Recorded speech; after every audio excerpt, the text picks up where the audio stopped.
Assalamu alaikum. A very good afternoon, everyone.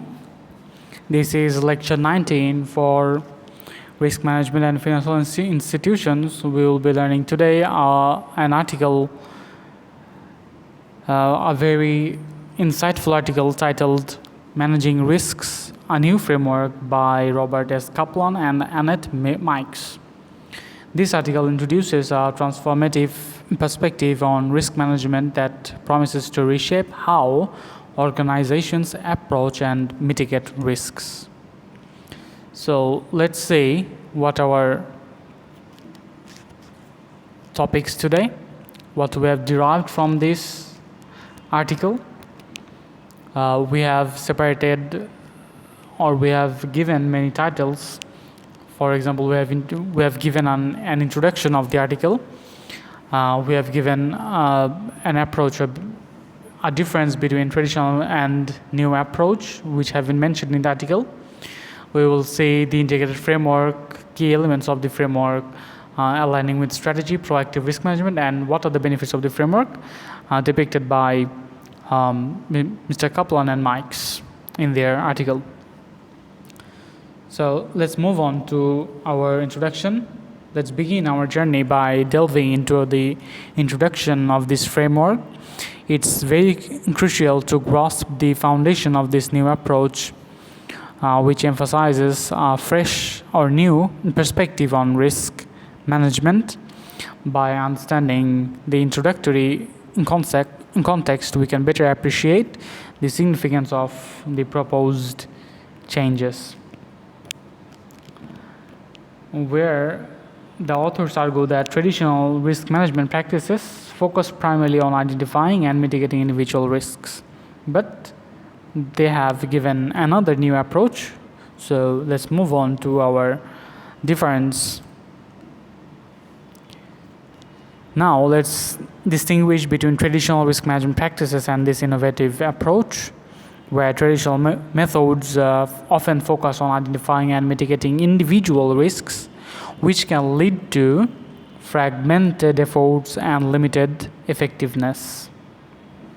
But in contrast, this new framework, which have been given by the authors, offers a more holistic approach, promising to address these shortcomings, which can be integrated, which integrates risk management into the organization's strategic planning and execution process.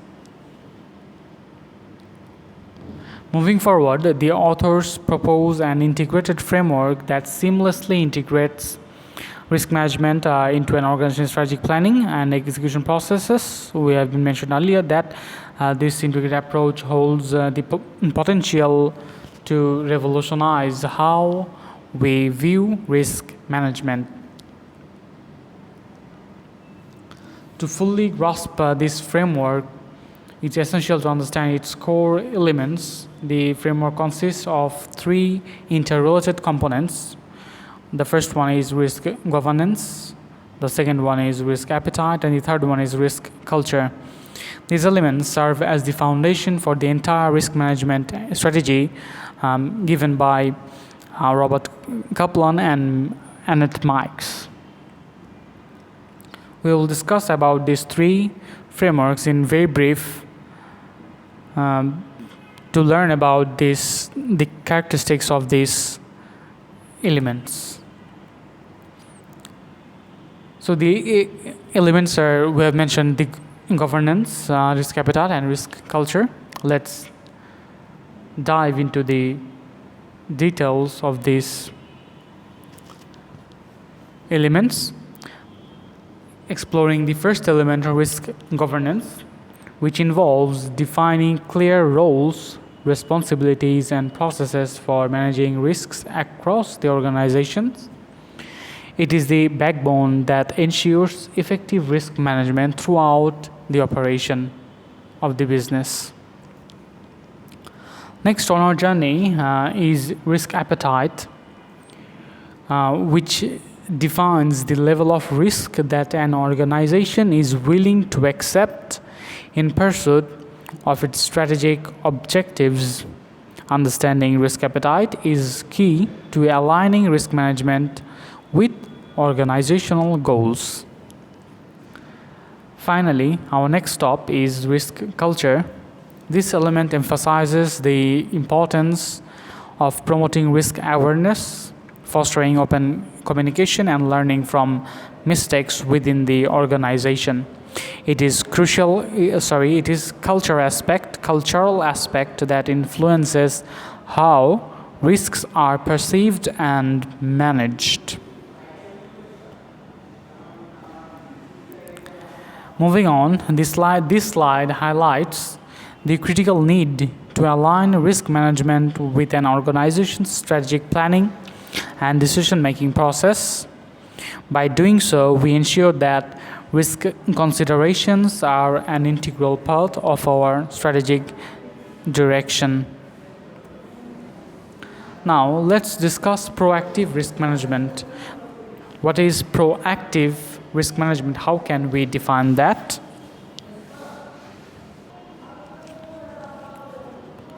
Proactive risk management usually means that identifying risks before they happen and figure out ways or taking strategies, forming policies to avoid or mitigate such risks.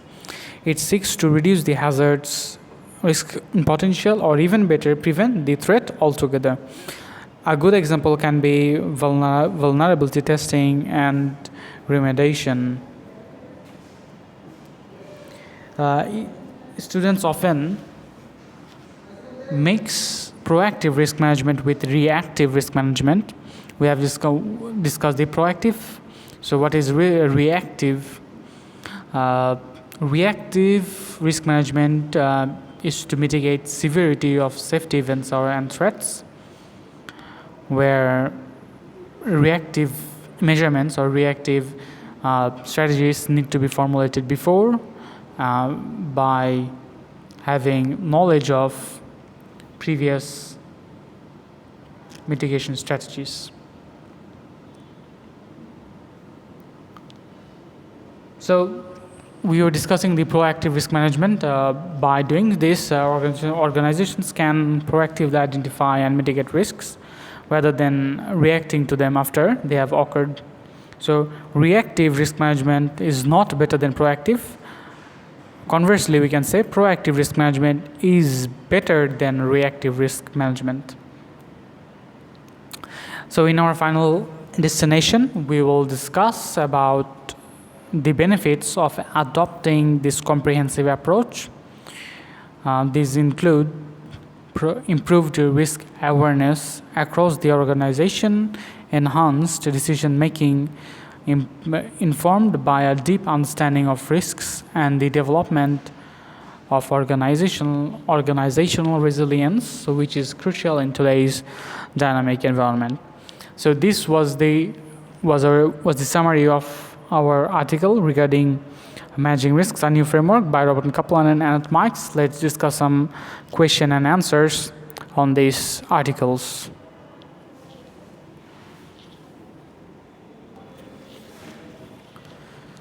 Now let's discuss some memory-based questions. I have provided these questions in your university portal so that you can download it and read and learn about some questions and answers. So let's discuss the first one. What is the main challenge addressed by the article, or what is the main problem that the article tries to solve? It is the fragmented and limited effectiveness of traditional risk management practices, where we have learned about that traditional risk management only focuses on identifying and mitigating individual risks, which results in fragmented efforts and limited effectiveness. So this article is basically tries to mitigate that problem and address this challenge. The next one is to identify what are the three interrelated elements in the new risk management. We have learned about that as well. It is risk governance, risk appetite, and risk culture defined by the authors. Now, the third one is that how does risk governance contribute to effective risk management, or to what extent does good risk governance aid in the efficient handling of risks? So risk management or risk governance establishes clear roles, responsibilities, and processes for managing risks across the organization, ensuring all the risks that are appropriately identified, assessed, and managed at all levels. The next question is, what is the significance of risk appetite in the new framework? Significant is to that risk organization is willing to accept in pursuit of its strategic objectives, guiding decision-making processes and setting boundaries for risk-taking. The final one, what benefits can organizations achieve by adopting this new risk management framework? Organizations can achieve benefits such as improved risk awareness, enhanced decision-making, and strengthened organizational resilience. So here are some analytical questions. I will be discussing number 1 and number 2, and the other 3 you need to discuss yourself in a group discussion, or also you can do individual discussion as well by reading the article. So the first one is, how does the new risk management framework address the limitations of traditional approaches? Let's say the new risk management framework addresses the limitations of traditional approaches by integrating risk management into strategic planning and execution process. It also recognizes the risks are interconnected and require a holistic approach for effective risk management process. By considering risk governance, risk appetite, and risk culture, the framework promotes a comprehensive understanding of risks and enabling organizations to make informed decisions. So it is basically what new risk management will do. It will give a holistic approach for effectiveness and efficiency, and we can also understand comprehensive risks. We can understand the risks comprehensively, and we can also make informed decision by implementing the new risk management framework. The second one is, how does risk culture influence the effectiveness of management? So it can be answered as the following. We can explain what risk culture is. It is shared beliefs, values, and behaviors within an organization that shape how risks are perceived and managed. A strong risk culture fosters open communication, risk awareness, and learning from mistakes. It also encourages employees to proactively identify and report risks, leading to better risk management outcomes. So there are other 3 questions so that you can understand the article better and you can answer the questions, but I won't be discussing that. You need to understand yourself, and if you have any problem after reading the questions, you can always contact me in our next classes. And if you have immediate questions regarding this article, you can contact me through the official institute mail. I will reply very quickly if you need instant help regarding this chapter. Inshallah. Thank you for attending today's class. We'll be starting a new chapter in our next class, which is regarding emerging risk in the future, or risk management in future. So we'll be starting that in the next session, and we'll continue that up to 3 lectures, inshallah. Thank you very much for attending today's session.